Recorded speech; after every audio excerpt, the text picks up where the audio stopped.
Assalamualaikum warahmatullahi wabarakatuh. Kembali lagi bersama saya Ian Darwis. Dan kali ini saya akan menjawab beberapa pertanyaan dari netizen yang sempat saya baca di Instagram saya. Pertanyaannya kayak gini, Bang, pilih mana?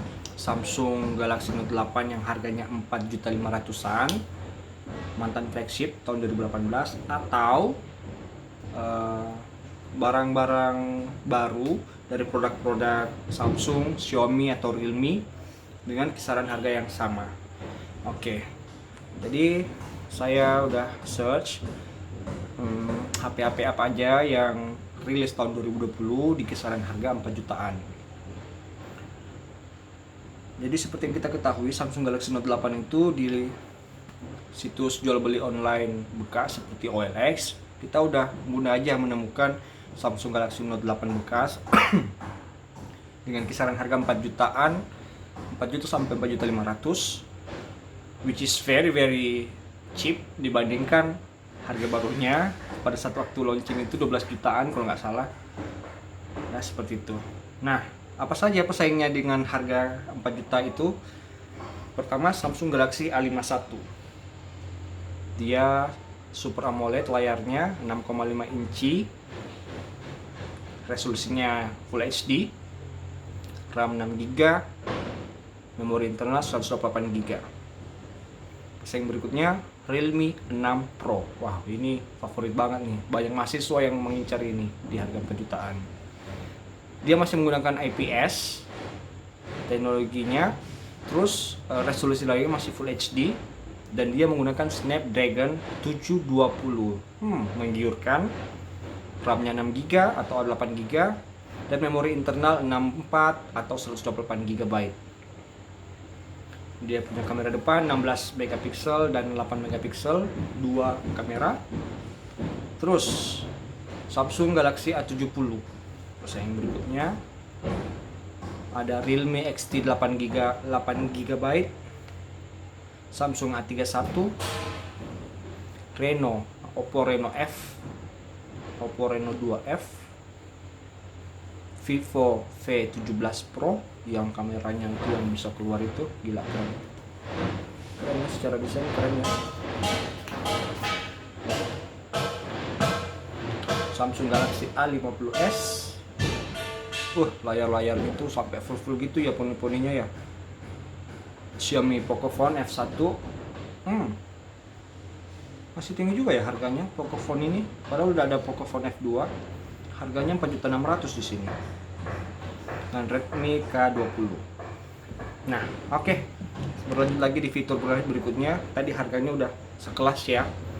Terus pertanyaannya, mending mana? Pakai yang bekas apa yang baru sekalian? Oke, saya akan jawab, tapi itu akan saya jawab di kesimpulan. Secara desain dulu lah kita bicara. Beberapa HP yang sudah berada di kisaran 4 jutaan itu dia memang udah mirip sandwich. Jadi atasnya kaca, tengahnya aluminium atau stainless, dan belakang di bawahnya itu kaca lagi. Samsung Galaxy Note 8 juga ini terbuat dari material yang sama, kaca, aluminium, dan kaca lagi. Secara build quality enak lah, padat, kokoh, nggak gede-gede amat. Meskipun dia punya layar 6,5 inci, tapi di ujung-ujungnya itu melengkung, dan saking melengkungnya kita bisa melihat sisi-sisi kiri kanannya itu benar-benar kayak air terjun gitu. Secara desain seperti itu. Jadi secara desain beberapa HP ya berasa fleksibel juga lah, karena dia menggunakan material yang sama dengan Samsung Galaxy Note. Tapi bagaimana dengan fitur kedua, yaitu prosesor? Prosesor dari Samsung Galaxy Note 8 ini memang menggunakan seri Snapdragon yang sudah lawas 3 tahun 4 tahun yang lalu, yaitu Snapdragon 845. Tapi dengan kisaran harga yang sama, tadi saya lihat ada apa sih ini?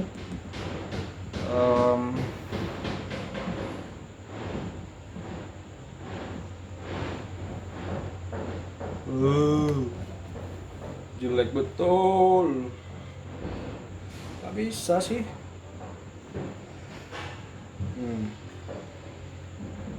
Ini ada Realme 6 Pro dengan Snapdragon 720. Gila. Tapi Snapdragon 720 dibanding Snapdragon 845 itu gimana? 845 lah ya. Dan secara pribadi saya gunakan HP ini menggunakan game-game Mobile Legend dan sebagainya, itu masih jauh lebih mumpuni dibanding saya bandingkan sebenarnya yang sama Redmi Note 8 yang masih pakai Snapdragon 600 sekian dengan harga 3 jutaan. Itu nggak banget lah. Ini masih jauh lebih juara. Terus bagaimana dengan fitur berikutnya? Itu prosesor tadi bagi saya masih jauh lebih mantap lah Samsung Galaxy Note 8. Bagaimana dengan fitur yang ketiga, yaitu fitur kamera. Nah, di sini nih pesaingnya yang lainnya bisa sedikit mendobrak pangsa pasar dengan berbagai macam fitur. Ada yang sampai 3 lensa, 4 lensa, depan kamera, lensa depan kameranya itu sampai ada 2 biji. Ya, kalau bagi saya sih Samsung Galaxy Note 8 ini sudah cukup standar, malah bisa dibilang bagus karena lensa yang pertama itu lensa normal 12 megapiksel dan 16 megapiksel lensa tele itu menghasilkan kombinasi foto yang sangat bagus, sehingga pada saat kamu ingin potret mode foto portrait itu bokehnya itu enak banget, bersih dan jernih banget. Coba pantengin Instagram saya, itu bokehnya itu keren banget, sangat detail, kontrasnya dapat, di sudut-sudut bahu, rambut itu benar-benar natural, nggak patah-patah. Terus kamera depannya memang meskipun masih satu, tapi menurut saya itu sangat bagus, masih layak untuk di ini, ya, masih bagus. Berikutnya soal layar. Jarang ada HP dengan harga 4 jutaan memiliki teknologi Super AMOLED dengan resolusi 2K WQHD. Gila men, keren banget. Dan satu-satunya pesaing yaitu dari Samsung itu yang memiliki teknologi yang sama Super AMOLED, tapi resolusinya cuma Full HD 1080. Ini 2000 sekian dikali 1400 sekian. Gila gak? Terus layarnya itu sampai meleleh gitu loh guys. Meleleh.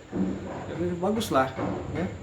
Terus Samsung Galaxy Note ini juga kan punya fitur ini, pulpen. Kita bisa ngetik-ngetik, nulis-nulis gitu, yang mana ini nggak ada lah yang bisa punya ininya di harga yang 4 juta itu. Kemudian fitur-fitur lainnya ini udah memiliki teknologi security iris scanner, jadi kita bisa memindai sidik pola mata kita, iris mata kita dengan pengaturan iris scanner ini, ya, biasa kebuka otomatis, sangat cepat.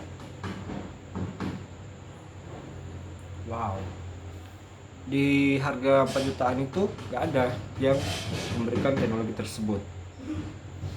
Kemudian fitur lainnya yaitu IP68. Sebelum HP saya pecah ini, kamu pasti dari tadi kan udah nengok ini kok sampai rata-rata gitu.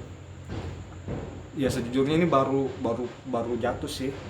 Dan kalau misalnya kamu servis, biayanya di Samsung resmi itu 3 jutaan, gila. Ini beli baru. Ya terus ya udah aku memutuskan untuk memuseumkan ini, aku nggak jual, aku nggak kasih sama orang, biar aku simpan aja. Atau juga masih bagus aja, cuman layarnya aja yang agak sedikit ini. Ya. IP68. Di Instagram saya itu banyak tuh video-video underwater, itu semua murni dari Samsung Galaxy Note 8. Saya ambil fotonya dari kamera ini, keren banget. Fitur berikutnya lagi, ini dual SIM, punya lubang 3,5 mm, USB Type C, speaker yang lumayan besar meskipun belum stereo, infrared, sama itu sensor detak jantung. Nah, keren lah, mana ada kisaran yang sama memiliki fitur yang seperti ini. Terus oke, jadi seperti itu aja ininya perbandingannya. Kita masuk di kesimpulan.